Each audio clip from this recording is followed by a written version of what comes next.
ఉద్దేశంతో నువ్వు రాజీ పడక తప్పదు. కానీ చాలా మంది కామ్రేడ్స్ రాజీ పడ్డమే తప్పు, మేము సామాన్య సస్తం కానీ రాజీ మాత్రం పడ్డామని సత్యం చేస్తాం. నువ్వు బతికి ప్రజల్ని విప్లవాన్ని సిద్ధం చేయాలి కానీ చచ్చిపోవడం మన ఆశయం కాదు. కమ్యూనిస్ట్ ఆశ చచ్చిపోవడం కాదు. ప్లీజ్, కమ్యూనిస్ట్ ఆశ చావడం కాదు. కమ్యూనిస్ట్ ఆశ ఒకటే, కార్మిక వర్గాన్ని మిగతా శ్రామిక ప్రజలందరికీ నాయకుడుగా తయారు చేయడం. అంతే, సింపుల్. ఇదే మనకున్న ఒకే ఒక్క ఆశయం ఏంటంటే కార్మిక వర్గాన్ని ఒక విప్లవకర వర్గంగా మార్చడం, ఆ వర్గం మిగిలిన శ్రామిక ప్రజా సమూహాలందరికీ నాయకత్వంలోకి వచ్చేటట్టు చేయడం. కామ్రేడ్స్, లెనిన్ శతవర్ధంతికి సంబంధించిన సంవత్సరం పొడుగుతా ప్రపంచవ్యాప్తంగా జరుగుతున్నటువంటి కార్యక్రమాల యొక్క ముగింపు రోజు ఇది. ఈ సందర్భంగా లెనిన్ వివిధ సందర్భాలలో చేసినటువంటి కొన్ని ముఖ్యమైన రచనలని పరామర్శించుకొని ఒకసారి ఆ రచనల్లోని విషయాలను ఒకసారి తిరిగి చర్చించుకోవడం బాగుంటుందనే ఉద్దేశంతో లెనిన్ రచనలపైనే ఈ సమావేశం ఏర్పాటు చేసినటువంటి సిపిఎంఎల్ ఆస్ట్లైన్ మిత్రులకు మనస్ఫూర్తిగా అభినందనలు తెలియజేస్తున్నాను. అలాగే ఈ సమావేశంలో మాట్లాడడానికి నాకు అవకాశం ఇచ్చినందుకు మిత్రులకు మనస్ఫూర్తిగా ధన్యవాదాలు కూడా తెలియజేస్తున్నాను.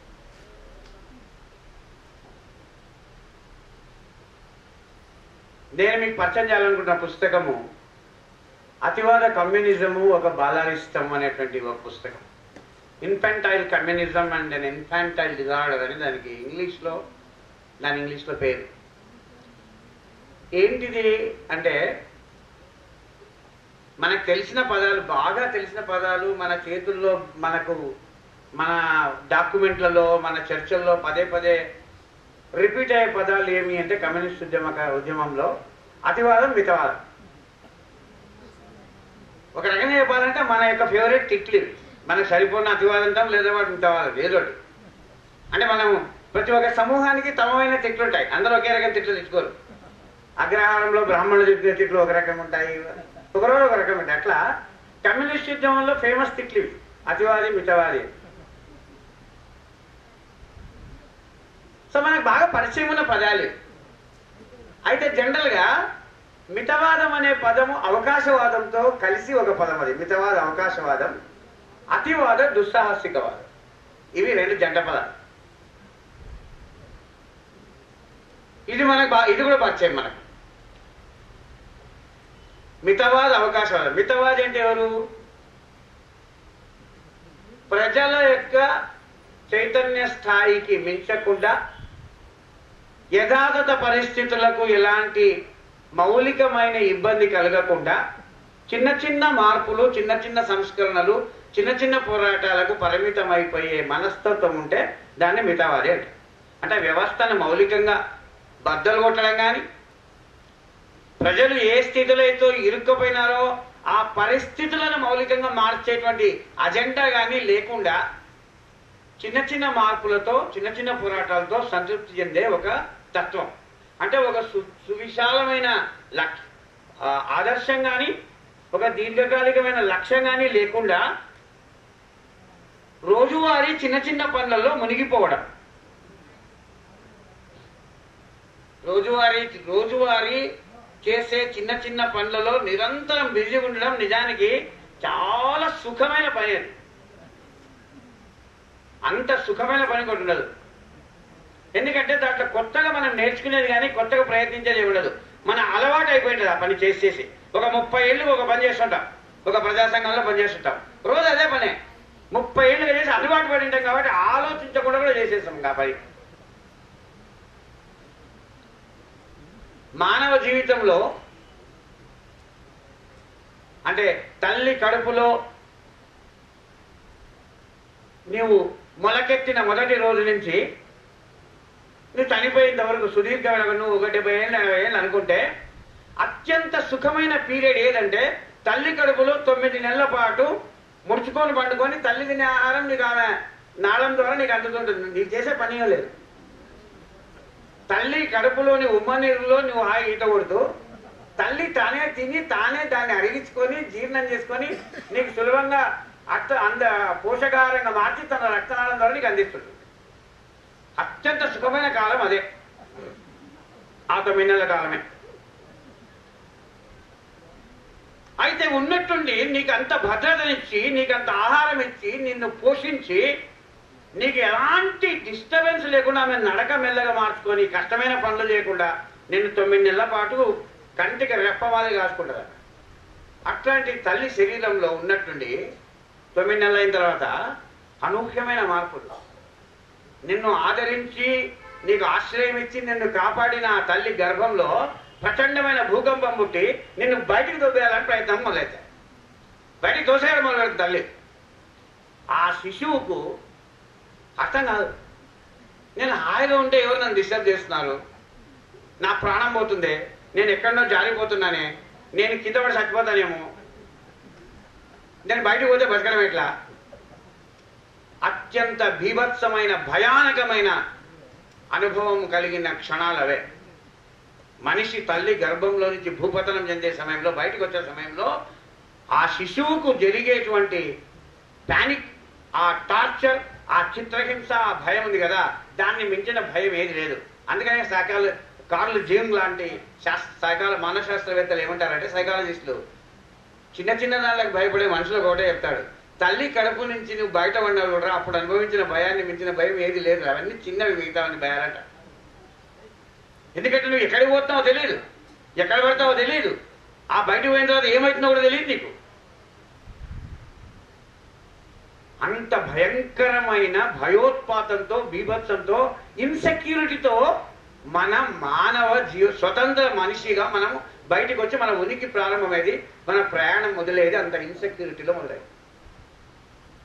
అత్యంత సుఖవంతమైన, సౌకర్యవంతమైన, భద్రమైన వాతావరణం నుంచి నీ ప్రమేయం లేకుండా నువ్వు నెట్టివేయబడినప్పుడు నిస్సహాయ స్థితిలో నువ్వు మొదలవుతావు. నీకు నువ్వు ఊపిరి పీల్చుకోవాల్సిందే, నీకు నువ్వు గాలి పీల్చుకోవాలి, అలాగే చచ్చిపోతావు. నీకు ఆకలిదే ఏడ్చాలి నువ్వు, లేకుంటే నీవు ఎవరు పడుచుకోండి నిన్ను. నువ్వు ఏడ్చాలా, నువ్వు తిండి సంపాదించుకోవాలా, నీళ్ళు సంపాదించుకోవాలా, నువ్వు పాలు తాగాల, నువ్వు మొత్తుకోవాలా, బతకడానికి నువ్వు పొరడాలి. అట్లా ప్రారంభమవుతాం మనం. మరి 9 నెలలు ఎలాంటి కష్టం ఎరగని ఆ ప్రశాంతమైన, సుఖమైన, సౌకర్యవంతమైన జీవితం మంచిదా? ఈ రోజు రోజుకు ప్రతి క్షణం పోరాడి అసౌకర్యంతో నిస్సహాయంగా పోరాడే ఇది మంచిదా? సౌకర్యంగా ఉండే ఆ 9 నెలలే మంచిది అని అనుకునేటట్టయితే మన జీవితమే ప్రారంభం కాదు. అసలు మనం అక్కడే ఉంటాం, మన స్వతంత్ర జీవనం ప్రారంభం కాదు. తల్లి అనే ఒక పెద్ద వ్యవస్థలో ఒక చిన్న భాగంగా ఉండిపోతాం మనం ఆ వ్యవస్థ నుంచి విడిపడి ఒక స్వతంత్ర వ్యక్తిత్వంతో, స్వతంత్ర అస్తిత్వంతో బయటపడాలంటే ఈ భయాన్ని, అభద్రతని, నిస్సహాయతని ఎదుర్కోవాల్సిందే. ఎందుకు చెప్తున్నానంటే,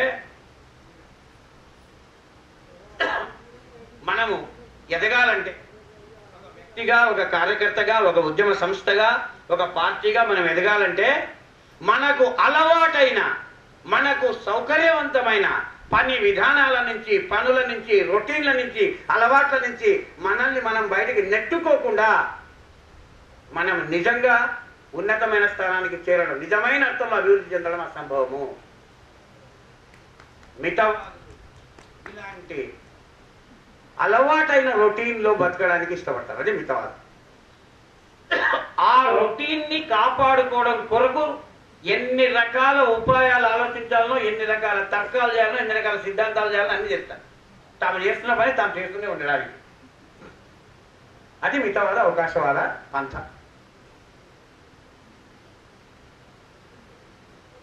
లెనిన్ తన జీవితంలో ఎక్కువ భాగము మితవాద, అవకాశవాదులతో పోరాటంలోనే గడిపాడు. ఎక్కువ భాగం తన శక్తి అంతా ఖర్చు పెట్టాడు. ఎవరితో? ఆయన రష్యన్ కమ్యూనిస్ట్ పార్టీ ఏర్పడడానికి ముందే, ఏర్పడే క్రమంలోనే మహామహులు, హేమాహేమీలు అయినటువంటి ప్లెకనోవ్ లాంటి, అంటే తానే గురువుగా భావించే, లెనిన్ స్వయంగా తానే గురువుగా భావించే ప్లెకనోవ్ లాంటి వాళ్ళ మితవాద ధోరణులకు వ్యతిరేకంగా పోరాటం చేస్తూనే ఆ పోరాటంలో నుంచి ఆ పోరాటంలో వాళ్ళతో బ్రేక్ అయ్యి బయటకు వచ్చి పార్టీ స్థాపిస్తారు. పార్టీ స్థాపించిన తర్వాత మళ్ళీ దాంట్లో ఒక పెద్ద సెక్షన్ ఆ పార్టీ విప్లవకర పార్టీగా మారకుండా దాన్ని అడ్డుకోవడానికి చేసేటువంటి ప్రయత్నాలతో మళ్ళీ పోరాటం జరుగుతుంది. మెన్షివిక్లు అంటే వాళ్ళే. రష్యన్ సోషల్ డెమోక్రటిక్ లేబర్ పార్టీలోని ఒక పెద్ద సెక్షన్ ఈ పార్టీ మాస్ పార్టీకి ఉండాలా, అది విప్లవకర పార్టీకి ఉండకూడదు అని రకరకాల పద్ధతుల్లో ఆ పార్టీ యొక్క విప్లవ స్వభావాన్ని చంపడానికి, దాన్ని ఒక సంస్కరణల కోసం పనిచేసే చిన్న చిన్న డిమాండ్ల కోసం మాత్రం పోరాడే ఒక పార్టీకి దాన్ని మార్చాలని ప్రయత్నం చేసినప్పుడు నిరంతరం మెన్షివికులతో పోరాడే క్రమంలో, అంటే మితవాదులతో పోరాడే క్రమంలోనే అసలు రష్యన్ బోల్షెవిక్ పార్టీ రూపొందిన తర్వాత అంతర్జాతీయంగా ఉన్నటువంటి రెండవ కమ్యూనిస్ట్ ఇంటర్నేషనల్ అనే ఒక అంతర్జాతీయ సంస్థలో రష్యన్ పార్టీ కూడా భాగమైంది. ఆ అంతర్జాతీయ సంస్థకు కార్ల్ కాట్స్కీ లాంటి ఆనాటికి ప్రపంచ మార్క్సిస్ట్ నాయకులు, కార్ల్ కాట్స్కీ ఆయన జర్మన్ పార్టీకి నాయకుడు, అట్ ద సేమ్ టైం రెండవ కమ్యూనిస్ట్ ఇంటర్నేషనల్ అంటే కమ్యూనిస్ట్ అంతర్జాతీయ సంస్థ కూడా నాయకుడైన వాళ్ళు మొదటి ప్రపంచ యుద్ధము ప్రారంభం కావడానికంటే ముందు నుంచి, మొదటి ప్రపంచ యుద్ధం ప్రారంభమైన తర్వాత తమ దేశాల బూర్జువా వర్గాలతో, పాలకులతో వాళ్ళు అంటగాగిన పద్ధతి ఏదైతే ఉందో దానికి ఇంతకుముందు వేణుగారు చెప్పారు. ప్రపంచ యుద్ధం వచ్చేదానికి మొదటి ప్రపంచ యుద్ధం వచ్చింది. వివిధ దేశాల పెట్టుబడిదారి పాలక వర్గాలు తమ స్వార్థ ప్రయోజనాల కొరకు వాళ్ళు చేస్తున్న యుద్ధం. అది మొత్తం ప్రపంచాన్ని ఈడ్చుకొచ్చారు వాళ్ళు తమ లాభాల కోసం, తమ స్వప్రయోజనాల కోసం. మానవ జాతినే యుద్ధం ముంగిట్లోకి తీసుకొచ్చారు. ప్రపంచాన్నే యుద్ధం అనే అగ్ని జ్వాలలలో దగ్ధం చేశారు. ఆ పాలక వర్గాల స్వార్థ ప్రయోజనాల కోసం వచ్చిన ఆ యుద్ధంలో తమ సొంత దేశాల పాలక వర్గాలకు, ప్రభుత్వాలకు వ్యతిరేకంగా కమ్యూనిస్టులు పనిచేయాలి. కార్మిక వర్గం ఆ యుద్ధం వల్ల దెబ్బతినకుండా కాపాడుకోవాలి. ఒక దేశపు కార్మిక వర్గము సైనికుని యూనిఫామ్ ధరించి మరొక దేశపు కార్మికుడు సైనిక యూనిఫామ్ ధరించి వస్తే ఆ యుద్ధ రంగంలో కలుసుకునేది ఒకరి గొంతుకు ఒకరు తుపాకీ ఎత్తి పెట్టుకునేది ఎవరో కాదు. ఈ దేశం కార్మికుడు యూనిఫామ్ వేసుకుంటాడు, ఆ దేశం కార్మికుడు యూనిఫామ్ వేసుకుంటాడు. ఈ యుద్ధంలో చచ్చేది రెండు దేశాల కార్మికులే. ఏమంటే తేడా ఏమంటే యూనిఫామ్ ఉంటుంది, సుత్తి గొడవలు ఉండదు. ఎందుకంటే ఫ్యాక్టరీలు బంద్ అంటే యుద్ధానికి పంపిస్తారు బలవంతంగా అందరినీ. కార్మికులందరికీ సైనికుల యూనిఫామ్ దొరికి ఒక తుపాకీ పెట్టి పంపిస్తారు సరిహద్దుకు. రైతుల పిల్లలు, కార్మికుల పిల్లలు సైనికులుగా మారి ఒకరినొకరు చంపుకుంటుంటే ఎవరి కోసము? రాజధాని నగరాలలో, విలాసవంతమైనటువంటి మందిరాలలో, కార్పొరేట్ హౌసులు, ఆ ఆఫీస్ గదులలో తమ లాభాల లెక్కలను క్యాల్కులేట్ చేసుకుంటూ కూర్చున్న తమ దేశ పెట్టుబడిదారి వర్గాల ప్రయోజనాలను కాపాడడం కొరకు ఆ దేశాల్లో ఉండేటువంటి కార్మికులు, రైతులు యూనిఫామ్ ధరించి సరిహద్దులో పోరాడతారు. యుద్ధం అంటే అది. యుద్ధం అంటే రెండు దేశాల పేద ప్రజలు ఒకరినొకరు చంపుకోవడం. ఎవరి కోసము? తమ దేశాల్లోని తమ యజమాని వర్గాల, ధనిక వర్గాల ప్రయోజనాలు కాపాడుకోవడం. ఇటువంటి యుద్ధంలో పాల్గొనడం అవసరం ఆ కార్మికులు. నిజమైన కార్మిక వర్గ పార్టీ యుద్ధానికి వ్యతిరేకంగా ఉండాలి. ఒకవేళ యుద్ధం అంటూ వస్తే తమ దేశ పాలకులను ఓడించేందుకే ప్రయత్నం చేయాలి అనే పాలసీని లెనిన్ ప్రవేశపెడతాడు. కౌట్స్కీ లాంటి వాళ్ళు లేదని తమ దేశ ప్రభుత్వాలకు అనుకూలంగా మారు. మితవాద అవకాశవాదానికి అదొక పెద్ద ఉదాహరణ. అంటే లెనిన్ చూడండి, తన దేశంలో మితవాద నాయకత్వాలతో పోరాడతాడు. పార్టీ స్థాపిస్తే మళ్ళీ దాంట్లో మితవాదం అనే విజృంభిస్తుంది, దాంతో పోరాడతాడు. అంతర్జాతీయ సంస్థలు మళ్ళీ మితవాదం ఎదురవుతుంది, మళ్ళీ దాంతో పోరాడతాడు. లెనిన్ జీవితంలో ఎక్కువ భాగము మితవాద అవకాశవాదులతోనే ఆయన పోరాడాడు, దాంట్లో సందేహమే లేదు.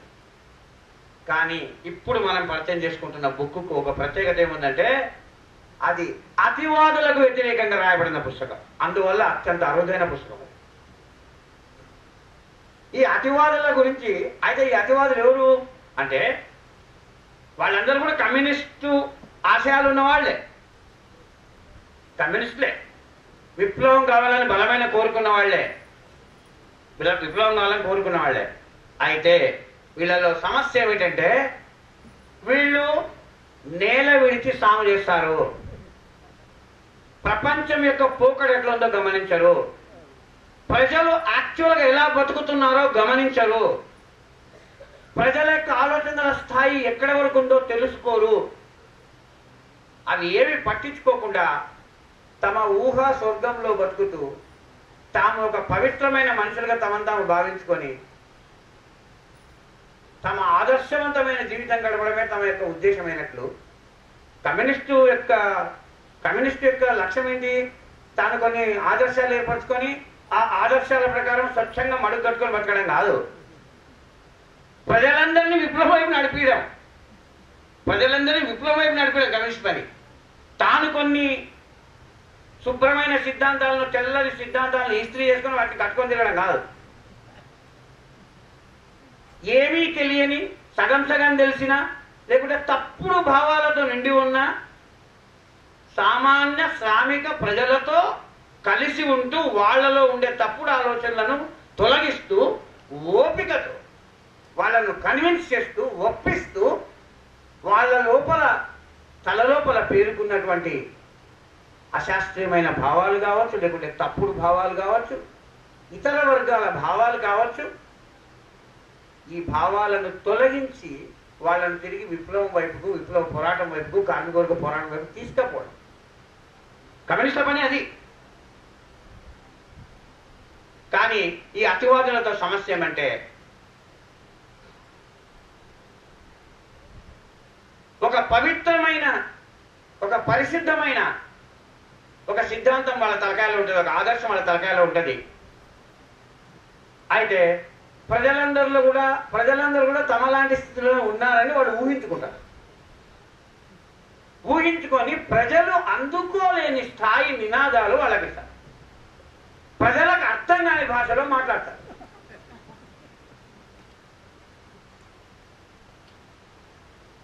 ప్రజలు అందుకోలేని నినాదాలు ఇచ్చి, ప్రజలు అందుకోలేని స్థాయి పోరాట రూపాలు ఇచ్చి, ప్రజలకు అర్థం కాని భాషలో మాట్లాడి ప్రజలు కదలడం లేదు కాబట్టి ప్రజలు చెడిపోయినారని వాళ్ళు తిడతారు.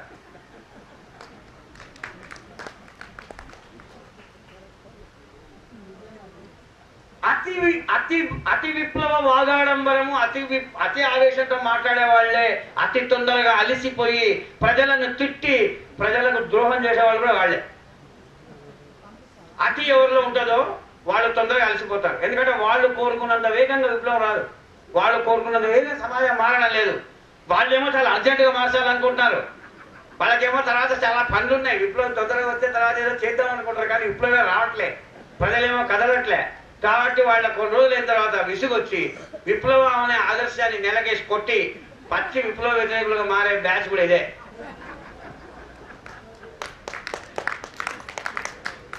సరిగ్గా అట్లాంటి అతివాదులను ఉద్దేశించే లేనిది ఈ అతివాద కమ్యూనిజము ఒక బాలారిస్టు అనే బుక్ రాస్తారు. అయితే ఈ బుక్ రాసే సమయంలో పూర్తి ముదిరిపోయిన అతివాదుల గురించి కాదు, పిల్ల అతివాదుల గురించి రాస్తున్నారు. పిల్ల అతివాదులు, ముదిరిపోయిన అతివాదుల గురించి. ముదిరిపోయిన అతివాదులు ఏం చేయలేము, పారేయాల్సిందే, వాళ్ళని బహిష్కరించాల్సిందే పార్టీ నుంచి. పిల్ల అతివాదులు అంటే ఇంకా పార్టీలోనే ఉంటారు, వాళ్ళకి శ్రద్ధ ఉంటుంది, పంజారు ఉంటుంది, ఆవేశం ఉంటుంది, విప్లవం కావాలంటుంది, కానీ వాస్తవాలను గమనించే శక్తి ఉండదు. తమ తలకాయలో దూరిన కొన్ని భావాలు ఉంటాయి కదా, వాటిని గట్టిగా పట్టుకుంటారు పిడివాళ్ళు.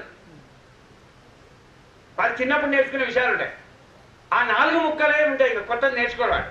వాళ్ళు క్లోజ్ చేసేవాళ్ళు, తలకాయలు మొత్తం మూసేసి వాళ్ళు. ఆ 4 ముక్కలతో ప్రపంచం అర్థం చేసుకోవాలనుకుంటారు. అంటే ఉదాహరణకు 2వ తరగతి పిల్లగానికి మనం ఎక్కాల పుస్తకంలో 10 ఎక్కాలు నేర్పిస్తాం. ఆ 10 ఎక్కాలు బట్టి కొడుతున్నాడు, దాని అర్థం కూడా మనకు తెలియదు. 2 అట్లా 2 గట్టిగా వస్తుంటాడు. అట్లా 10 ఎక్కాలు నేర్చుకున్న తర్వాత వాడికి అవి వస్తాయి. ఇక వాడి ప్రపంచంలో ఏ సమస్య వచ్చినా ఎక్కాల ద్వారా సాల్వ్ చేయాలనుకుంటాడు, కానీ అక్కడ కుదరదు. పెద్ద సమస్యలు వచ్చినప్పుడు అంతకంటే పెద్ద లెక్కలు నేర్చుకోవాల్సి వస్తుంది. లెక్క మ్యాథమెటిక్స్ కూడా హైయర్ స్థాయిలో ఉంటాయి. ఈ అతివాదికి ఉన్న సమస్య ఏమంటే వాడు నేర్చుకోవడానికే వ్యతిరేకవాడు. అసలు నేర్చుకుంటే మనిషికి మెదడు వాపు వస్తుంది అనుకుంటాడు. అందుకోసమనే నువ్వు ఎక్కువ బుక్కులు చదివితే ఎక్కువ చెడిపోతావు అనే సిద్ధాంతాన్ని ఎక్కువ ప్రేమిస్తాడు. అంటే బుక్కులు చదువుకుంటుండాలని కాదు. ఒక కమ్యూనిస్టు నిరంతర విద్యార్థికి ఉండాలంటే వాడికి వేరే మార్గం లేదు. నువ్వు కమ్యూనిస్ట్ ఉండాలంటే నువ్వు నిరంతరం నేర్చుకోవాలి, అంతే, వేరే మార్గమే లేదు. ఎందుకంటే ఈ ప్రపంచము నీ కోసం ఆగదు. ఇప్పుడు 1925లో పెట్టిన పార్టీ 2025 వరకు విప్లవం చాలేదని ఈ సమాజం మారకుండా ఉంటుందా? మన కోసం మనం పార్టీ పెట్టినప్పుడు ఏ స్థితిలో ఉందో ఈ దేశం అట్లే ఉంటుందా? ఉండదు కదా. చరిత్ర ఎవరి కోసం ఆగదు, దేశం ఎవరి కోసం ఆగదు, పోతూనే ఉంటుంది. దాన్ని నీవు వెంటబడి అర్థం చేసుకోవాలి, అర్థం చేసుకుంటూనే ఉండాలి. నిరంతరం నీ అభిప్రాయాలను నువ్వు సరి చూసుకుంటుండాలి, ఆత్మవిమర్శ చేసుకోవాలి. లెనిన్ ఎందుకు గొప్ప నాయకుడు అవుతాడంటే, లెనిన్ తన శత్రువుల పట్ల కనికరమే చూపని కర్కోటకుడేమో అన్నంత క్రూరమైనటువంటి విమర్శకుడు ఆయన. ఇంకా లెనిన్ కొంచెం దయాలక్షణం ఉండేవాడు. తన కామ్రేడ్స్ ఎవరైనా తప్పు చేసినప్పుడు ఎత్తి చూపడానికి ఆయనకు మొహమాటం ఉండదు. తన కామ్రేడ్స్, తనతో పాటు కలిసి పనిచేసే కామ్రేడ్స్ అనుక్షణం ప్రతి కష్టంలో, కన్నీళ్లలో, రక్తంలో కలిసి పనిచేసుకునే కామ్రేడ్సే. కానీ వాళ్ళ ఆలోచనలో పొరపాట్లు ఉన్నప్పుడు వాటిని ఎత్తి చూపడానికి ఆయన మొహమాట పడ్డ. ఎప్పటికప్పుడు మళ్ళీ లేట్ చేసేది ఉండదు, నిర్మొహమాటం ఉంటుంది ఆయన. ఈ రెండైతే గొప్ప కాకపోవచ్చు, చాలా మందిలో ఉండొచ్చు. కానీ ముఖ్యమైన మూడో విషయం ఏంటంటే, తాను స్వయంగా పొరపాటు చేస్తే బహిరంగంగా ఆత్మవిమర్శ చేసుకోవడం అనే లక్షణం ఉంది లేదు. ఈ పుస్తకంలో మనం చదివితే అనేక చాప్టర్లలో మనకు కనబడుతుంది ఎట్లా బోల్షెవిక్ పార్టీ ఎటువంటి సమయాలలో ఎటువంటి పొరపాట్లు చేసేది. ఆ పొరపాట్ల నుంచి దిద్దుకున్నందుకే ఈరోజు బోల్షెవిక్ పార్టీ బతికింది, బలపడింది, విస్తరించింది, విప్లవం వరకు పోగలిగిందని చెప్తాడు ఆయన. కాబట్టి ఏ కమ్యూనిస్ట్ అయినా, ఏ కమ్యూనిస్ట్ సంస్థ అయినా సరే పొరపాటు అభిప్రాయాలను ఎట్లా నిర్దాక్షిణ్యంగా నిర్మోహమాటంగా విమర్శించాలనో, తన ఆచరణలోని లోపాలని, ప్రపంచాన్ని అర్థం చేసుకుంటూ తాను చేసిన విశ్లేషణలు, అంచనాల్లోని లోపాలని ఎప్పటికప్పుడు పరిశీలించుకోవాలి, ఆత్మపరిశీలన చేసుకోవాలి, రివిజిట్ చేసుకోవాలి, తన అంచనాలను మార్చుకోవడానికి సిద్ధంగా ఉండాలి.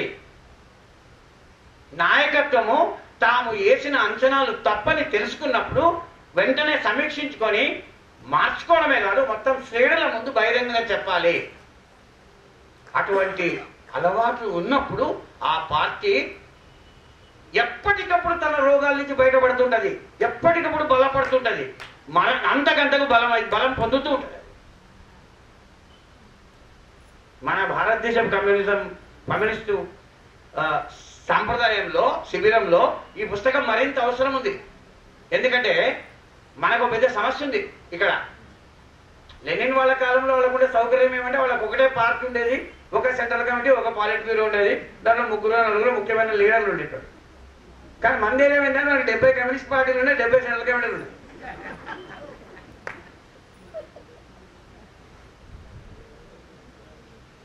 కాబట్టి ఒకరినొకరు విమర్శించుకుంటే అది ఏమైతుందంటే చివరికి అది లీడర్లకు సంబంధించినటువంటి ఈగో సమస్యగా మారే అవకాశం ఉంది ఇక్కడ.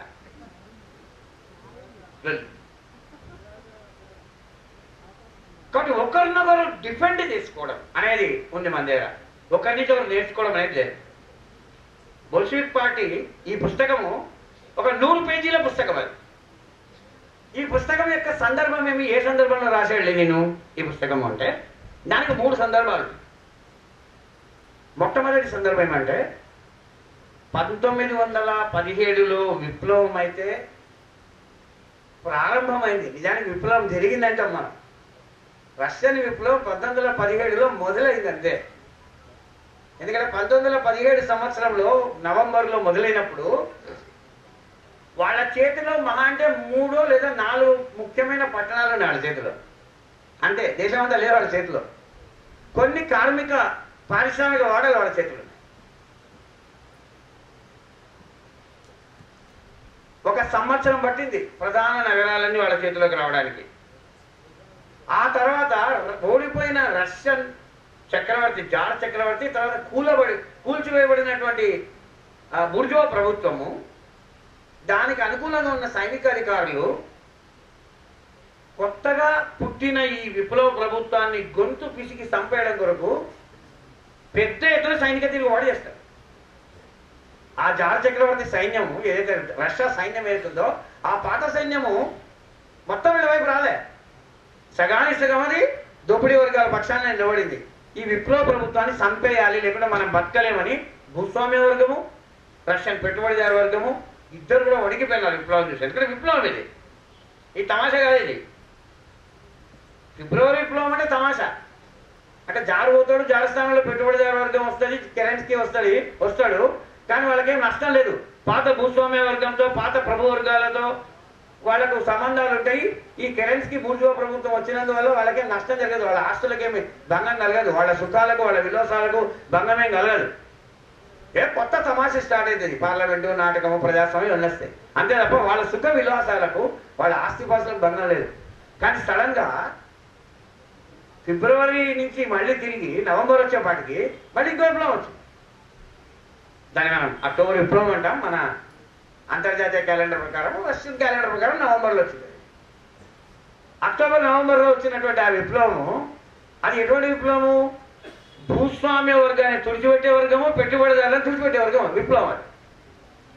కాబట్టి భయకంపితులైనటువంటి పాలక వర్గాలు, ధనిక వర్గాలు, భూస్వామ్య వర్గాలు వాళ్ళను రక్షించే వాళ్ళ సైన్యము అప్పుడే పుట్టిన ఈ సోవియట్ రాజ్యం అనేటువంటి ఆ శిశువును చంపడం కొరకు పెద్ద ఎత్తున వాళ్ళు తిరుగుబాటు మొదలుపెట్టారు. ఆ సైనిక తిరుగుబాటును అణచడం కొరకు అంతర్యుద్ధం ప్రారంభమవుతుంది. విప్లవం 1917లో మొదలై దేశమంతా వాళ్ళ చేతిలోకి రాకముందే సైనిక తిరుగుబాటు మొదలవుతుంది. ధనిక వర్గాలన్నీ కూడా ఆ సైనిక తిరుగుబాటుకు అనుకూలంగా ఉంటాయి. ఇంకా ప్రభు వర్గాల పట్ల భ్రాంతి ఉన్న, భ్రమలున్న సామాన్య పిల్లలు కూడా పాల్గొన్నారు దాంట్లో. వీళ్ళు కమ్యూనిస్ట్ అంట, విప్లవకారులంట, వీళ్ళు డేంజరు, వీళ్ళు ఏదో విదేశీ సిద్ధాంతం తీసుకొచ్చినారంట, వీళ్ళు ఎవరిని బతకనియారంట, ఇట్లాంటి భయాలతో మామూలు ప్రజలు కూడా జరిగిన తర్వాత 4 సంవత్సరాలు పట్టింది ఆ తిరుగుబాటును అణిచేసి మొత్తం రష్యానంతా తమ చేతిలోకి తీసుకోవడానికి. 1921కి కానీ రష్యా మొత్తంలో కార్మిక వర్గ ప్రభుత్వము, రాజ్యము గట్టిగా ఏర్పడాలి. సో అంతర్యుద్ధం వైపు జరుగుతుండగానే, ఒకవైపు అంతర్యుద్ధం జరుగుతుండగానే ఇంకొక వైపు ప్రపంచంలో ఏం జరిగింది? మొదటి ప్రపంచ యుద్ధం సమయంలో తమ దేశ ప్రభుత్వాలకు అనుకూలంగా ప్రవర్తించినటువంటి ఆయా దేశ కార్మిక వర్గ పార్టీల పట్ల అసహ్యంతో చాలా మంది కామ్రేడ్స్ ఆ పార్టీల నుంచి బయటకు వచ్చి రష్యన్ విప్లవం వైపు ఆశగా చూశారు. రష్యాలో జరిగినటువంటి సోవియట్ విప్లవాన్ని సొంతం చేసుకున్నారు. సోవియట్ విప్లవమే సరైన దారి చూపించింది భవిష్యత్తుకు. కార్మిక వర్గ విప్లవానికి వచ్చినటువంటి మార్గము సోవియట్ విప్లవం ద్వారా పడిందని గట్టిగా నమ్మినటువంటి చాలా మంది కామ్రేడ్స్ అనేక దేశాలలో తమ దేశాలలో ఉన్న దిగజారిపోయినటువంటి పార్టీల నుంచి బయటికి వచ్చి కొత్తగా కమ్యూనిస్ట్ గ్రూపులు ఏర్పాటు చేసుకుంటూ కమ్యూనిస్ట్ పార్టీలు ఏర్పాటు చేసుకుంటున్న సందర్భం అది 1918, 1919, 1920 ఆ ప్రాంతాల్లో. అంటే విప్లవం యొక్క ప్రభావంతో అనేక యూరోప్ దేశాలలో కొత్తగా కమ్యూనిస్ట్ పార్టీలు ఏర్పడుతున్నాయి. పాత పార్టీల నుంచి బయటకు వచ్చి వీళ్ళందరినీ కలిపి ఒక అంతర్జాతీయ సంస్థ అవసరం. ఎందుకంటే పాత అంతర్జాతీయ సంస్థ కుళ్ళిపోయింది, అమ్ముడు పోయింది, తమ దేశాల పాలక వర్గాలకు అమ్ముడు పోయింది. కాబట్టి కౌట్స్కీ నాయకత్వంలో ఉన్నది. ఆ 2వ ఇంటర్నేషనల్ నుంచి రష్యన్ పార్టీ బయటకు వచ్చింది, విప్లవం వచ్చింది. విప్లవం వచ్చిన తర్వాత ఏర్పడిన కొత్త కమ్యూనిస్ట్ పార్టీలతో కలిపి ఒక కొత్త అంతర్జాతీయ సంస్థ ఏర్పడింది. దాన్నే మనం 3వ కమ్యూనిస్ట్ ఇంటర్నేషనల్ అని అంటాం. 3వ కమ్యూనిస్ట్ అంతర్జాతీయ సంస్థ. ఆ 3వ కమ్యూనిస్ట్ అంతర్జాతీయ సంస్థ యొక్క సమావేశము 1920 సంవత్సరంలో ఆగస్టు, సెప్టెంబర్, నవంబర్ కాలంలో దాన్ని ఆర్గనైజ్ చేయాలని నిర్ణయించుకున్నారు. ఆ 3వ అంతర్జాతీయ కమ్యూనిస్టు సంస్థ సమావేశాలలో లెనిను కొత్తగా ఏర్పడినటువంటి ఈ కమ్యూనిస్టు పార్టీల నాయకులను ఉద్దేశించి తాను చెప్పాలనుకున్న విషయాలై పుస్తకంలో రాశారు. అంటే లెనిన్ ఒక అంతర్జాతీయ నాయకత్వ బాధ్యత ఎత్తుకున్నాడు. ఇప్పుడు అంతవరకు ఆయన రష్యన్ విప్లవ నాయకుడు. ఆయన మూడవ రష్యన్ విప్లవం జరిగిన తర్వాత రష్యా విప్లవం యొక్క ప్రభావంతో ప్రపంచవ్యాప్తంగా కమ్యూనిస్ట్ పార్టీలు ఏర్పడి అవన్నీ ఒక అంతర్జాతీయ సంఘంగా ఏర్పడినప్పుడు లెనిన్కి ఒక కొత్త బాధ్యత వచ్చింది. ఏమొచ్చిందంటే ఆయన అంతర్జాతీయంగా కమ్యూనిస్టు ఉద్యమానికి దారి చూపించవలసిన ఒక కొత్త పాత్రలోకి లెనిన్ ప్రవేశించాడు. ఆ సందర్భంగా రాశాడు ఆయన అనేది మనం గుర్తుంచుకోవాలి. అది ఒక మొదటి సందర్భం. అంతవరకు ఆయన రాసిన రచనలన్నీ రష్యన్ విప్లవ రథసారథిగా రాసిన రచనలు. ఈ రచన అంతర్జాతీయ కమ్యూనిస్ట్ నాయకుడుగా విప్లవ నాయకుడుగా రాసిన రచన.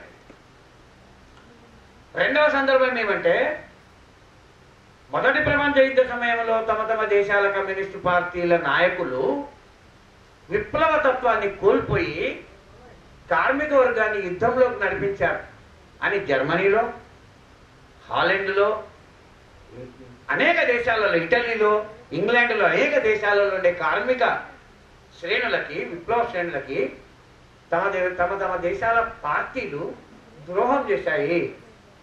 తమ దేశాల ప్రభుత్వాలకు, తమ దేశాల పాలక వర్గాలకు తొత్తులుగా మారినాయనే అసంతృప్తితో లెనిన్ ఏదైతే విమర్శించాడో ఆ విమర్శతో ఏకీభవించి చాలా మంది తమ తమ దేశాలలో ఆ పాత పార్టీలతో తెగదెంపులు చేసుకొని బయటకు వచ్చి కొత్త పార్టీలు ఏర్పరచుకునేవాడు. ఒక ఉత్సాహంతో ఉన్నవాడు. అయితే ఈ ఉత్సాహంలో వాళ్ళు చేసిన మిస్టేక్ ఏంటంటే రష్యన్ కామ్రేడ్స్ ఎట్లయితే విప్లవ పోరాటానికి ప్రజలందరినీ సిద్ధం చేసి, కార్మికులందరినీ సిద్ధం చేసి రాజ్యాధికారాన్ని స్వాధీనం చేసుకున్నాం కదా, మన దేశాలలో కూడా మనం అదే చేయాలా?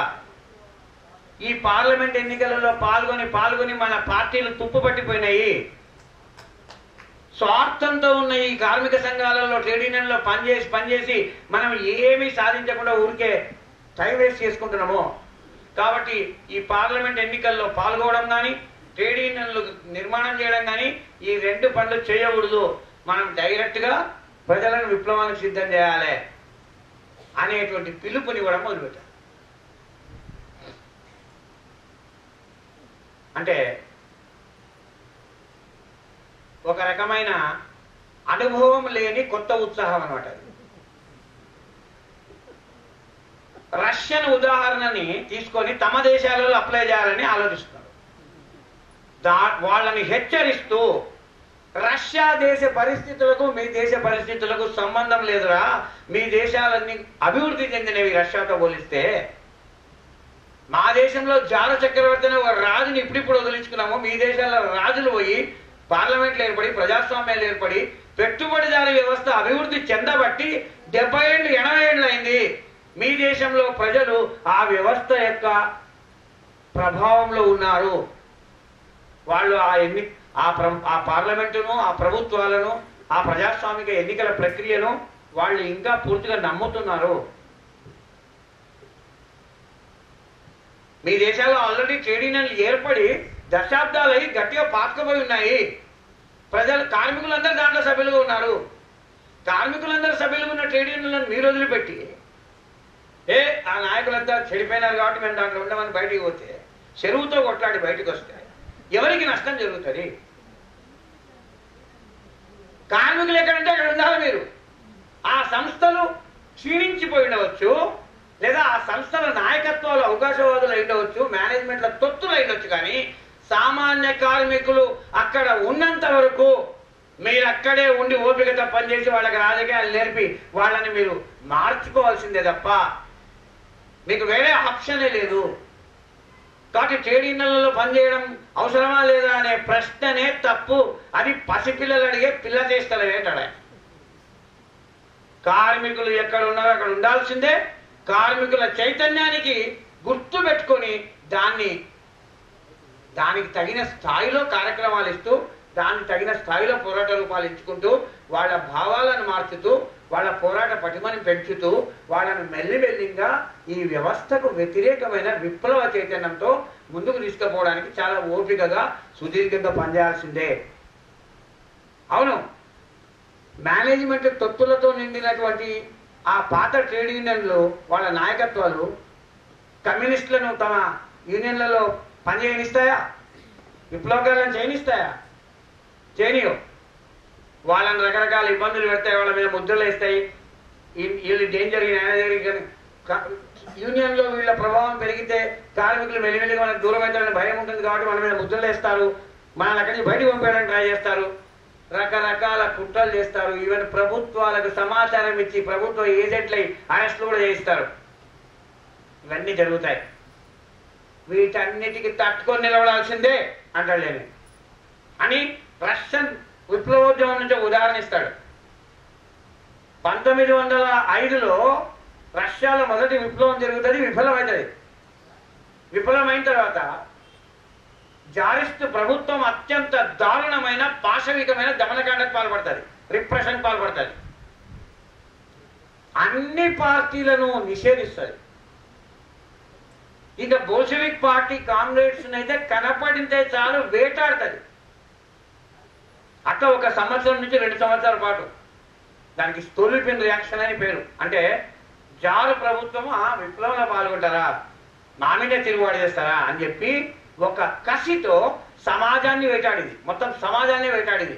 ప్రజలకు ఇంత ధైర్యం ఇచ్చిన వెధవలు ఎవరు అని ఏ పార్టీలు అయితే ప్రజల వెంబడి నిలబడి ఆ విప్లవంలో పాల్గొనే వాళ్ళందరినీ ధ్వంసం చేయడానికి ప్రయత్నం చేసినాయి. అందరూ అండర్గ్రౌండ్కి వెళ్ళాల్సి వచ్చింది. అయితే అంతతో ఆగలే. అయితే ఈ ప్రజలు ఇంత పెద్ద ఎత్తున ఎందుకు కదిలినారంటే వీళ్ళకి ఇంత కోపం ఉంది కదా, కాబట్టి మనకి భూస్వామ్య వ్యవస్థలో ఏదో సంస్కరణలు తేవాలి అని ల్యాండ్ రిఫార్మ్ ప్రారంభించింది జార్ ప్రభుత్వం. దానికి స్టోలిపిన్ రిఫార్మ్ అని కూడా పేరు. స్టోలిపిన్ ఏడో వ్యవసాయ శాఖ మంత్రి, వాడు మొదటిసారి భూ సంస్కరణ ప్యాకేజ్ ఇస్తాడు. సరే, ఎంతవరకు అమలు చేసినాడు వేరు. అంటే విప్లవము ఫెయిల్ అయినా సరే, విప్లవము విజయవంతం అయితే మంచిది, మనమే వస్తాం అధికారంలోకి. విప్లవం ఫెయిల్ అయితే మన మీద భయంకరమైన నిర్బంధం ఉంటుంది, దాంట్లో డౌట్ లేదు. నెత్తు టైర్లు వాడతాయి, కానీ వ్యవస్థ యొక్క కూసాలు కదిలింటాయి. ఆ విప్లవం ఫెయిల్ అయినా వ్యవస్థ యొక్క పునాదులు కదిలింటాయి. కాబట్టి వ్యవస్థ ప్రజల డిమాండ్లకు తలవగ్గ తప్పదు, తనను తాను మార్చుకోవాల్సి వస్తుంది ఫెయిల్ అయినా సరే. అట్లా 1905లో మొదటి విప్లవం ఫెయిల్ అయిన తర్వాత జార్ ప్రభుత్వం ఇష్టం లేకుండా భూ సంస్కరణలు చేస్తాను, సరే నేను కూడా పార్లమెంట్ ప్రవేశపెడతాను, మేము కూడా ఓటింగ్ రైట్స్ ఇస్తాము మిగతా యూరోప్ దేశాల మాదిరే, ఇక్కడ కూడా ఎన్నికలు పెడతాము అని ప్రకటించాల్సి వచ్చింది. అంటే రాజకీయ ఆర్థిక సంస్కరణలను మొదలు పెట్టాల్సి వచ్చింది. అయితే మనకు తెలిసిన విషయం ఏమంటే, ఆ పార్లమెంటు జార్ చక్రవర్తి ప్రకటించిన పార్లమెంట్ ఎటువంటిది అంటే దానికి ధూమా అని పేరు. ఈ ధూమా ఎట్లాంటిది అంటే, ప్రజలు ఎన్నుకుంటారు, ఎన్నుకున్న ప్రతినిధులు వచ్చి ఆ ధూమాలో కూర్చుంటారు, అంటే పార్లమెంట్లో కూర్చుంటారు. వాళ్ళందరూ విషయాల మీద చర్చించవచ్చు. చర్చించి ఏం చేయాలా, చట్టాలు పాస్ చేయలేరు వాళ్ళు, తీర్మానాలు పాస్ చేసి జార్ చక్రవర్తికి పంపారు. జార్ చక్రవర్తి ఏం చేశాడు, దానిలో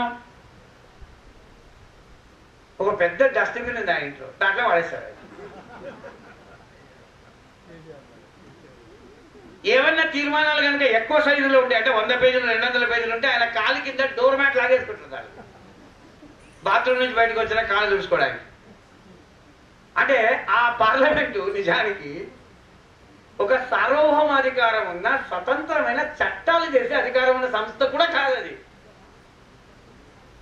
చర్చించదు. అయితే సమాజంలో ఉండే రకరకాల విషయాల మీద, వివిధ వర్గాల యొక్క సమస్యల మీద, ఇబ్బందుల గురించి తీవ్రంగా చర్చించే స్వేచ్ఛ మాత్రం వచ్చింది. అట్లాంటప్పుడు బోల్షెవిక్ పార్టీలో చర్చ జరిగింది. ఈ పనికిమాలిన పార్లమెంట్లో మనం పాల్గొచ్చునా అని. కరెక్టే కదా. జార్ చక్రవర్తి కాలు కింద కాలు తుడుచుకునే బట్ట లాంటిది అది. ఆడవాడు చట్టాలు చేయలేరు, తీర్మానాలు మాత్రమే చేస్తాడు. వాడు దాన్ని తీసుకుపోయి చెత్తలు వేస్తాడు. దానికోసం మన చర్చలు చేయాల్సిన అవసరం ఉందా? ఆ ఎన్నికల్లో పాల్గొవాలా, మన ప్రతినిధులు పోవాలన్నా అక్కడికి? అసలు అది ఒక పార్లమెంటే కాదు అది. కనీసం ఇంగ్లాండ్లో, ఫ్రాన్స్లో అక్కడిక్కడ బుర్జువా పార్లమెంట్ అంటే కనీసం వాళ్ళు చట్టాలు చేస్తారు, వాళ్ళు చర్చిస్తారు, చట్టాలు చేస్తారు. ఆ చట్టం అవసరం అయినాక చక్కగా పాలించాల్సిందే. దానికి ఒక వ్యాలిడిటీ ఉంది, పవర్ ఉంది. జార్ చక్రవర్తి 1906లో మొదలుపెట్టిన పార్లమెంటుకు చట్టాలు చేసే అధికారం లేదు. అటువంటి పార్లమెంట్లో పాల్గొనవద్దా అనే చర్చ బోల్షెవిక్ పార్టీ లోపల జరుగుతుంది. జరిగితే మెజారిటీ మన దాంట్లో పాల్గొనడం నిన్న వరకు అని కూలగొట్టాలని విప్లవంలో పాల్గొని 1905 అంతకుముందు సంవత్సరం విప్లవంలో పాల్గొన్నామని వాడు మన ఈపులు బలగొట్టి మన కాంగ్రెస్ అందరూ జైల్లో పెట్టి చంపేసి సైబీరియా పంపించి ఇంకా ఇప్పటికి వేటాడుతున్నాడు. తప్పుడు కేసులు ఉంటే మనం ఇప్పుడేదో ఆడబెట్టి ఆ పనికి మన పండ్లు లేని కూరలు లేని ఆ పార్లమెంట్లో మనం పాల్గొనడం అని చాలా మంది మెజారిటీ కాంగ్రెస్ వ్యతిరేకిస్తారు. మెజారిటీ కాంగ్రెస్ వ్యతిరేకించినందుకు పార్టీ ఎన్నికల్లో పాల్గొవద్దని బాయ్కాట్ నినాదం ఇస్తుంది. ఎన్నికల బాయ్కాట్ నినాదం ఇస్తుంది 1906లో. మనం ఇప్పుడు ఆలోచిస్తే నిజంగా న్యాయమైన నినాదమే కదా. ఏ రకంగా చూసినా ఎన్నికల బాయ్కాట్ కరెక్టే అది. కానీ లెనిన్ ఏమంటాడంటే ఈ బుక్లో, మా ఆవేశంతో మేము ఎదుర్కొన్న నిర్బంధం అనే ఇచ్చిన కోపంలో విప్లవాన్ని సక్సెస్ చేయలేకపోయినాం, ఓడిపోయినామనే మా ఆక్రోశంలో వాస్తవ పరిస్థితులను అంచనా వేయకుండా మేము బాయ్కాట్ చేసినాం, ఆ పిలుపు తప్పు అంటాడు. అయినప్పటికీ కనీసం 1906లో అప్పుడప్పుడే విప్లవం ఓడిపోయింది కాబట్టి, అప్పుడప్పుడే తన్నులు తిన్నాం కాబట్టి, అప్పుడప్పుడే ఆక్రోశం ఉంది కాబట్టి, ఇంకా గాయాలు పచ్చిగా ఉన్నాయి కాబట్టి బాయ్కాట్ చేసినామన్న అర్థం ఉంది, క్షమించవచ్చు ఆ పొరపాటును. కానీ 1907లో 1908లో కూడా బాయ్కాట్ చేయాలనే చర్చ జరిగింది మా పార్టీలో. ఇది క్షమించడానికి తప్పులు అంటారు. ఎందుకంటే ఎన్నికలను బాయ్కాట్ చేయాలంటే ప్రజలందరూ కూడా బాయ్కాట్ చేయడానికి సిద్ధంగా ఉండాలి, ప్రజలందరూ కూడా విప్లవానికి సిద్ధంగా ఉండాలి, ప్రజలందరూ ప్రభుత్వానికి వ్యతిరేకంగా పోరాడడానికి వీధుల్లోకి రావడానికి సిద్ధంగా ఉండాలి.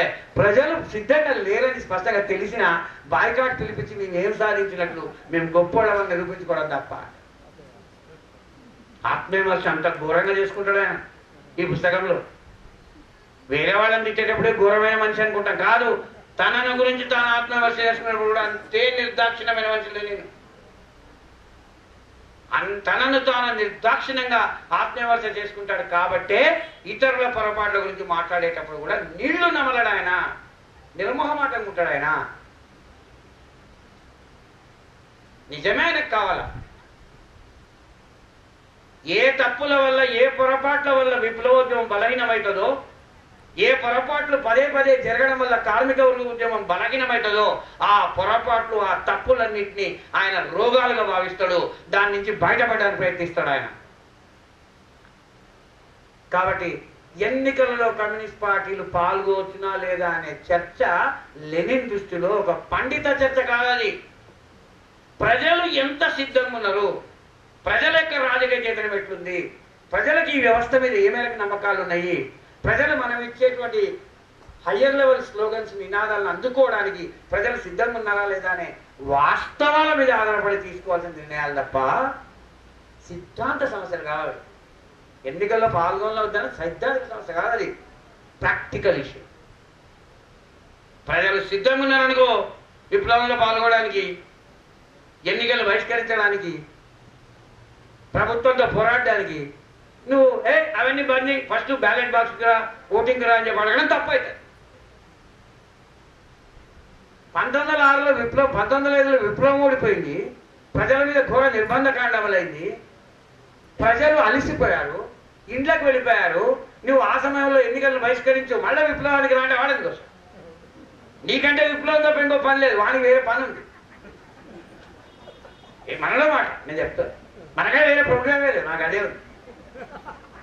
కానీ ప్రజలకు తిండి తినాలి, వాడి పిల్లలు వాడి కథ వస్తూ ఉంటారు, వాడు వస్తాడు పోరాటంలో, కానీ చేసినాక అలసిపోయి ఇంటికి పోతాడు. వాడు టైం ఇవ్వాలి నువ్వు మళ్ళీ వాడు వాపసు రావడానికి. నీకు వేరే ప్రోగ్రాం లేదు కాబట్టి మళ్ళీ వాడి దగ్గరికి మర్చిపోతే వేరే రా విప్లవానికి అంటే వాడు అంటాడు. దాన్ని అతివాదం, అది అతివాదం. అంటే ప్రజల యొక్క మూడేంటి, ప్రజల యొక్క స్థితి ఏంటి, ప్రజల యొక్క సంసిద్ధత ఏమి, ప్రజల యొక్క ఆలోచనలు ఎట్లున్నాయి, దోపిడీ వ్యవస్థను మనం దేన్నైతే అంటున్నామో ఆ వ్యవస్థతో వాళ్ళకున్న అనుబంధం ఎటువంటిది, వాళ్ళకు బంధం ఉందా, కోపం ఉందా, కోపం ఉన్నా అసహించుకునే స్థాయిలో ఉందా, దానికి వ్యతిరేకంగా పోరాడే స్థాయిలో ఉందా, అసహ్యము వ్యతిరేకత వెళ్ళి రకరకాల స్థాయిలు కదా, ఏ స్థాయిలో ఉంది వాళ్ళ వ్యతిరేకత, అనుబంధం ఎట్లుంది, ఈ వ్యవస్థ మీద వాళ్ళ యొక్క పరాధీనత, డిపెండెన్స్ అంటే ఆధారపడడం ఏ స్థాయిలో ఉంది, అనేక అంశాలు ప్రభావితం చేస్తాయి. వాటన్నిటినీ సూక్ష్మంగా అర్థం చేసుకోవడమే నాయకత్వం యొక్క పని. నాయకత్వం యొక్క పని నినాదాలు తయారు చేయడం కాదు. ఎక్కడికి తయారైతే నినాదాలు? ప్రజల యొక్క వాస్తవ స్థితిగతుల నుంచి, ప్రజల మానసిక సంసిద్ధతల నుంచి, ఆర్థిక రాజకీయ పరిస్థితులను సూక్ష్మంగా అంచనా వేయడం నుంచి మనము సరి అయిన నినాదాలు రూపొందించాలి, పాలసీలు రూపొందించాలి. అంతే తప్ప పార్లమెంట్లో పాల్గొచ్చినా లేదా అని ఒక చర్చ తెలియను. ఏ దేశంలో ఎప్పుడు ఎక్కడ ప్రజలు ఎట్లున్నారు అనే ప్రశ్నలకు జవాబు చెప్పకుండా ఎన్నికల్లో పాల్గొనడం తప్ప ఉప్ప అంటే అది ఎట్లుంటుందంటే 1112లోనే ఎప్పుడో రోమన్ క్యాథలిక్ చర్చ్ యొక్క రాజ్యం జరుగుతున్న సమయంలో ఆ చర్చిలో కూడా పెద్ద పెద్ద మేధావులు ఉండేటప్పుడు. అంటే వాళ్ళు చర్చ్ అంటే జస్ట్ ఊరికే పాస్టర్లే కాదు కదా. ఈ పాస్టర్ల పైన బిషప్లు ఉంటారు, బిషప్ల పైన కార్డినల్ ఉంటారు, కార్డినల్ల పైన ఒక పోపు ఉంటారు. అది ఒక పెద్ద వ్యవస్థ, అది ప్రభుత్వం కంటే పెద్ద వ్యవస్థ రోమన్ క్యాథలిక్ చర్చ్. వాళ్ళకు కూడా యూనివర్సిటీలు ఉంటాయి, దాని సెమినరీస్ అంటారు. అంటే పాస్టర్లను తయారు చేసే ఆధ్యాత్మిక విద్యావంతులను తయారు చేసే యూనివర్సిటీలు ఉంటాయి వాళ్ళకు కూడా. దాంట్లో ప్రొఫెసర్లు ఉంటారు. ఈ ప్రొఫెసర్ల మధ్యలో ఒక ఫేమస్ చర్చ జరిగేది. ఏమని అంటే ఒక గుండు సూది మొన మీద ఎంతమంది దేవదూతలు డాన్స్ చేయగలుగుతారు అని ఒక పెద్ద చర్చ జరిగింది.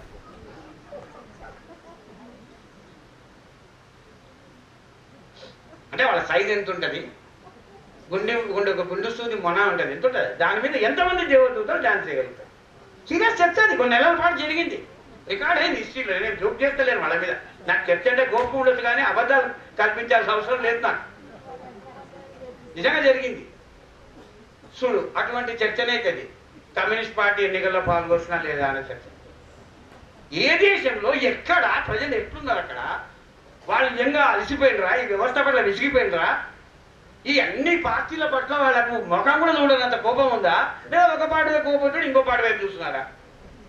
ఇప్పుడు ఒక పార్టీ మీద అసహ్యం చేసినప్పుడు ఇంకో పార్టీ తర్వాత చూస్తున్నంత వరకు ఎన్నికలు ఉంటాయి. ఈ అన్ని పార్టీలు తప్పే, ఈ అన్ని కూడా దోపిడీ పార్టీలే, దొంగల పార్టీలే మనం చెప్తున్నాడు. తప్పదు, మనకు తప్పదు శిక్ష. మావో అంటాడు నీవు సన్యాసం తీసుకున్నాక గంట కొడుతూనే ఉండాలి అంటే బౌద్ధ భిక్షువులు గంట కొడుతున్నారు. అది మన పని కంటిన్యూస్గా ఎడ్యుకేట్ చేస్తూనే ఉండాలి. మనం ఎడ్యుకేషన్లో మార్పు లేదు, ఎందుకంటే అది సత్యం కాబట్టి. అది సత్యం, అదే సత్యం కాబట్టి చెప్తూనే ఉండాలి. కానీ సత్యం చెప్తూ ఉండడం, ప్రచారం చేయడం వేరే. కానీ మన సత్యం ప్రజల తలకాయలోకి ఎక్కిపోయింది, ప్రజలు మారిపోయినరు, ప్రజలు వెంటనే మన ఏమో నడవడానికి సిద్ధంగా ఉన్నారని అనుకోకూడదు. అది మళ్ళీ ప్రాబ్లం అవుతుంది, అది పైలోకి వచ్చినట్టు అవుతుంది. ప్రజలకు మనం భావాలు వాళ్ళ తలలోకి ఎక్కి వాళ్ళు భౌతిక శక్తిగా మారాలి. కానీ మనం ఉరుక్కుంటే ప్రజలు మన ఎమ్మడి ఉరుక్కుంటూ రావాలని ఆశించడం, అట్లా రాకపోతే వాళ్ళ మీద కిరుక వహించడము, కోపం వహించడము తప్పు. ఈ పుస్తకంలో ఒక కొటేషన్ ఉంటుంది. లెనిను ఈ అతివాద విప్లవకారుల గురించి వాళ్ళ రచనల నుంచి కొటేషన్లు ఇస్తాడనమాట. ఎక్కడి నుంచి? ఒక హాలండ్ కామ్రేడ్, విప్లవ కామ్రేడ్, అంటే కొత్తగా చేయడం కమ్యూనిస్ట్ కుమార్, సోవియట్ విప్లవం యొక్క ఇచ్చిన ఉత్సాహంతో కమ్యూనిస్టుగా మారి తన పాత నాయకత్వాలన్నీ కూడా చెడిపోయినాయి, రివిజనిస్ట్గా మారిపోయినాయి. కాబట్టి హాలండ్లో విప్లవం తేవాలని కంగణం కట్టుకున్నాడు. కట్టుకొని ఆయన ఫ్రెండ్స్ అంతా ఒక గ్రూపు ఒక పత్రిక స్టార్ట్ చేస్తారు. వాళ్ళు ఆ పత్రికలో వాళ్ళు రాసిన వ్యాసాలను లెనిన్కు దొరికినాయి. దాన్ని తీసుకొచ్చి చెప్తాడు, ఇదో వీళ్ళ వ్యాసం ఇట్టుంది ఎట్లా రాసినట్టు. ఏమంటారు? 2 మాటలు రాస్తాడు. ఏమని? బూర్జువా ప్రజాస్వామ్యము అనేది కాలం చెల్లిపోయింది, బూర్జువా ప్రజాస్వామ్యం పార్లమెంటరీ వ్యవస్థకు కాలం చెల్లిపోయింది అని ఒక మాట రాస్తాడు. అని ఒకటి రాసి రెండో పేరాలో, మొదటి పేరాలో అది, రెండో పేరాలో ఏం రాస్తారంటే ఇదేం కర్మనో ప్రజలు ఇంకా లక్షల సంఖ్యలో పోయి ఓట్లు వేస్తున్నారు అని రెండో పేరాలో రాస్తారు. అంటే లెనిన్ అంటాడు కాలం చెల్లిపోయిందని నీవే రాసి ఫస్ట్ పారాగ్రాఫ్. రెండో పారాగ్రాఫ్లో ఏమో లక్షల ప్రజలు ఓట్లు వేస్తున్నారండి. అంటే వాళ్ళు పాల్గొంటున్నట్టే కదా అట్లా. అంటే కాలం ఎట్లా చెల్లిపోయినట్టు? చారిత్రకంగా కాలం చెల్లిపోయిన మాట వస్తుంది. చారిత్రక దృష్టితో చూస్తే బూర్జువా పార్లమెంటరీ వ్యవస్థ కంటే మెరుగైన ఉన్నతమైన సోవియట్ విప్లవం వచ్చింది, సోవియట్ వ్యవస్థ ఏర్పడింది. కాబట్టి చారిత్రకంగా చూసినప్పుడు దాని కాలం చెల్లిపోయినట్టే. కానీ ఆ దేశంలో రాజకీయంగా అది ఇంకా కాలం చెల్లిపోయిందా? ప్రజల దృష్టిలో దాని కాలం చెల్లిపోయిందా? లేదు. రాజకీయంగా పార్లమెంటరీ వ్యవస్థ కాలం చెల్లలేదు. ఇప్పటికీ ప్రజలు అదే సరి అయిన హేతుబద్ధమైన వ్యవస్థ, నిజంగా ప్రజల యొక్క ఆకాంక్షలు వ్యక్తం కావడానికి అదే సరైన వ్యవస్థ నమ్ముతున్నప్పుడు రాజకీయంగా దానికి ఔచిత్యం ఉంటుంది. రాజకీయ కాలం చెల్లలేదు దానికి. అంటే చారిత్రకంగా కాలం చెల్లిపోవడానికి రాజకీయంగా కాలం చెల్లిపోవడానికి మధ్య తేడా ఉంటుంది. అది అర్థం చేసుకోకపోవడమే అతివాదానికి మూల కారణం అని చెప్తుంది. ఇప్పుడు మన దృష్టిలో క్యాపిటలిజం పెట్టుబడిదారి వ్యవస్థ కాలం చెల్లిపోయిందా లేదా? చెల్లిపోయింది, మనకు తెలుసు, అయిపోయింది. లెనిన్ మన వేణు చెప్పినట్టు ఇంతకుముందు సామ్రాజ్యవాదం అంటే ఏమో కాదు, పెట్టుబడిదారి వ్యవస్థ అత్యున్నత దశ, అది మరణశయ మీదకి చేరింది. చారిత్రకంగా చూస్తే కరెక్ట్, అది మరణశయ మీదకి చేరింది. అయితే రాజకీయంగా కాలం చెల్లిపోయిందా? రాజకీయం కాలం చెల్లిపోయిందా? వాస్తవాలు ఏం చెప్తున్నాయి? ఎప్పుడో 1916లో లెనిన్ ఆ బుక్ రాసినప్పటికే మరణశయ మీదకి చేరిన సామ్రాజ్యవాదము చనిపోకపోగా ఈ 120 ఏళ్లలో అది మరింత బలోపేతమైంది. అది మరణశయ్య మీద చేరిన తర్వాత పుట్టిన సోషలిస్ట్ వ్యవస్థ చనిపోయింది. ఎట్లా అర్థం చేసుకోవాలి ఇది కదా? కాబట్టి చారిత్రకంగా కాలం చెల్లిపోయినవి, మన సిద్ధాంతం ప్రకారం కాలం చెల్లిపోయినవి నిజంగా రాజకీయంగా కూడా కాలం చెల్లిపోయినాయని మనం భ్రమించరాదు. వాటికి ఇంకా ఔచిత్యం ఉన్నంత వరకు, ప్రజలు వాటిలో పాల్గొంటున్నంత వరకు మనం వాటిని పాల్గొవాలి అని పార్లమెంటరీ వ్యవస్థల పట్ల మన వైఖరి ఎట్లుండాలి, ఏ విధంగా మనము పార్లమెంటు వేదికలని ఈ దోపిడీ వ్యవస్థలోని వైరుధ్యాలను ప్రజలందరి ముందు పెట్టడానికి, ఎత్తి చూపడానికి, ప్రజల్ని ఎడ్యుకేట్ చేయడానికి ఆ వేదికలను ఎట్లా వాడుకోవాలి, మనం దానిని విస్మరించడం ఎట్లా తప్పు అవుతుంది, దానిని వదిలేయడం ఎంత పెద్ద తప్పు అవుతుంది, ట్రేడ్ యూనియన్లను వదిలిపెట్టడం ఎంత పెద్ద తప్పు అవుతుంది. ఎందుకంటే నువ్వు పాల్గొకుంటే యూనియన్లు ఖరాబ్ అయినాయి, ఈ నాయకత్వం కలిసిందని నువ్వు బయటకు వస్తే, నువ్వు ఒక పవిత్రమైన, పరిశుద్ధమైన, స్వచ్ఛమైన ట్రేడ్ యూనియన్ నువ్వు పెట్టాలి. దాంట్లో ఎవ్వడు ఉండడు, నువ్వు నీ ఫ్రెండ్స్ తప్ప. మామూలు కార్మికులందరూ దాంట్లోనే ఉంటారు. అది పొరపాటు. అది నువ్వు ఉన్న ట్రేడ్ యూనియన్లో పనిచేయాలి, పోయి లోపల నీ ఇన్ఫ్లుయెన్స్ని పెంచుకుంటా పోవాలి. అయితే ఇండియాకి సంబంధించినంత వరకు కమ్యూనిస్టులకు ఈ సమస్య లేదు. లెనిన్ కనుక ఉండింటే ఈ బుక్లో వేరే చాప్టర్ రాసేవాడు. మనం ఏం చేస్తాం, కొత్త కార్మిక సంస్థలు పెట్టాం. మనం ఒక పార్టీ చీలినప్పుడంతా ట్రేడ్ యూనియన్ కూడా చేస్తాం. 50 కమ్యూనిస్ట్ పార్టీలు అంటే 50 ఉపాధ్యాయ సంఘాలు కావాలి, 50 కార్మిక సంఘాలు, 50 విద్యార్థి సంఘాలు కావాలి. ఈ విషయంలో మన రికార్డే వేరు. అసలు ప్రజా సంఘాలు ఎందుకు తీర్చాలి, ట్రేడ్ యూనియన్లు ఎందుకు తీర్చాలి, పార్టీలు ఎట్లా తీర్చాలి? సరే, మీ సిద్ధాంతాలు కొట్లాడుకోండి, మీరు ఐడియాలజీగా తీర్చుకోండి, ఉండాలి, విభేదాలని సీరియస్గానే మాట్లాడుకొని చేర్చుకోండి. ప్రజా సంఘాలన్నీ ఒకటే దగ్గర పనిచేయాలి కదా.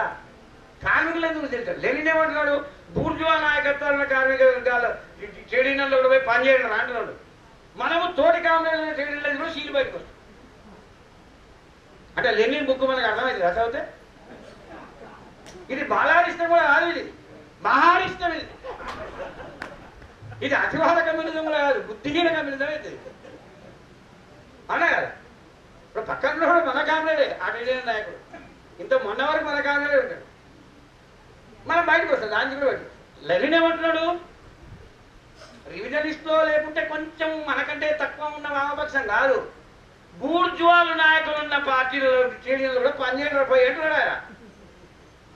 అసలు లెనిన్ ఇక్కడ పుట్టలేదు కాబట్టి సరిపోయింది, పుట్టింటే ఆయన రివిజనిస్ట్ ఇవ్వలేదు అంటుంటే మరి. అవునా కదా? ఎందుకంటే మన పతి పవిత్రవాదులమ్మ. ఈ అతి విప్లవ ధోరణి, ఈ అతివాద ధోరణి ప్రజల యొక్క స్థితి ఏమిటి, భౌతిక స్థితిగతులు ఏమిటి, వాళ్ళ మానసిక స్థితిగతులు ఏమిటి, వాళ్ళ ఆలోచనల స్థాయిలు ఏమిటి, వాళ్ళ మానసిక సంసిద్ధత ఏంటి అనేది గమనించుకోకుండా ఒక పవిత్రమైన, అతి పవిత్రమైన ధోరణిలో ఉండడం అనేది ఉంది కదా, దాన్ని ఆయన బాల్య చేష్ట, వికార బాల్య చేష్ట అంటున్నాడు. ఆయన ఇంకా ప్రేమతోనే అంటున్నాడు. ఆయన బాలారిష్టం అంటున్నాడు. అంటే వీళ్ళని ఇంకా ఇది ముదిరిపోయిన కేసు, దీన్ని వదిలేయమంటాడు ఆయన. ఇది పిల్ల కేసులు, ఇవి కొంచెం అనుభవం వస్తే పోతాయని నమ్మకంతో రాశాడు బుక్. ఇలా కూర్చోబెట్టి చెప్పండి, అరే నాకు కాదురా, ప్రజలు ఏ దానికి ఉండరో సిద్ధంగా ఫస్ట్ అది గమనించుకో, నిరంతరం అధ్యయనం చేయి, వాస్తవాలను పరిశీలించు, నీ సిద్ధాంత ఏకాంత దంత స్తంభంలో ఉండకు, ఒంటి మేడలో ఉండకు. ఆ ఒంటి స్థానం దిగులు, రాత్రి కూడా అక్కడ ఉండు, కానీ పొద్దునంతా ప్రజల్లో ఉండు, రాత్రి